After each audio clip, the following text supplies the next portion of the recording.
Important financial limit for 2025 UPI, cash, credit card and bank transactions.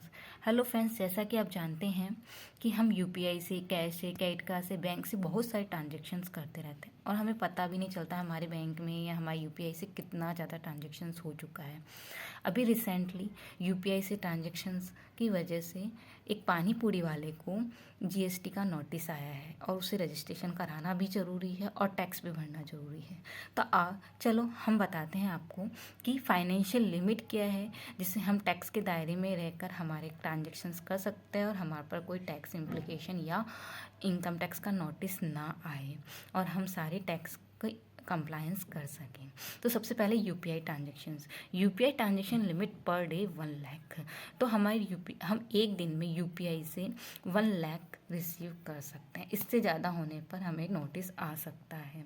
दूसरा transaction है business receipt through UPI up to 20 lakh in a year, no GST number. अगर तुम्हारे पास GST number नहीं है, एक साल में हम यूपीआई से 20 लाख तक ट्रांजेक्शन कर सकते हैं, लेकिन हमें 1 लाख की लिमिट भी ध्यान में रखिए कि एक दिन में 1 लाख ही कर सकते हैं और यूपीआई से पूरे साल में हम 20 लाख का ट्रांजेक्शन कर सकते हैं अगर पर जीएसटी नंबर नहीं है तो।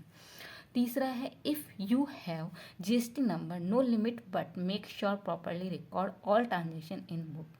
अगर तुम्हारे पास जीएसटी नंबर है तो कोई लिमिट नहीं है कि तुम्हारे को 20 लाख या फिर इससे ज़्यादा कोई लिमिट नहीं, तुम कितना भी यूपीआई से ट्रांजेक्शन्स कर सकते हैं, बट तुम्हारे को प्रॉपरली बुक्स ऑफ अकाउंट्स बना के रखने होंगे। तो सीए के पास या किसी अकाउंटेंट के पास, या आप खुद कर सकते हैं तो खुद भी, जैसा आपको ठीक लगे। 4 है never give cash against UPI. मतलब तुम्हारे को किसी से यूपीआई से यूपीआई से लेकर किसी को कैश नहीं देना है, क्योंकि ऐसा भी इनकम टैक्स की नज़रों में वो इनकम ही मानी जाएगी और वह तुम्हारे इनकम में इंक्लूड हो जाएगी। Never accept UPI from other person. हमें किसी से अदर पर्सन से यूपीआई रिसिप्ट नहीं करना है। छठा है लोन अगेंस्ट और receipt through UPI must be adjusted through banking channel only. Also make sure to adjust through bank account.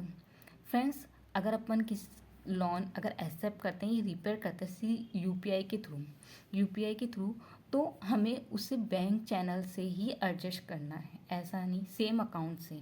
ऐसा नहीं हम मतलब यूपीआई में हमारे को पता तो रहता नहीं कि हम 3-4 हमारे अकाउंट्स ऐड रहते हैं यूपीआई के थ्रू, तो हम किसी से ले लेते हैं, पेमेंट किसी से कर देते हैं, एक्सेप्ट किसी से कर लेते हैं, पेमेंट किसी से कर देते हैं। तो हमें एक ही अकाउंट से एक्सेप्ट और रिपेड करने हैं लोन अकाउंट को, ताकि हमें बाद में मिलाने में प्रॉब्लम नहीं आती है।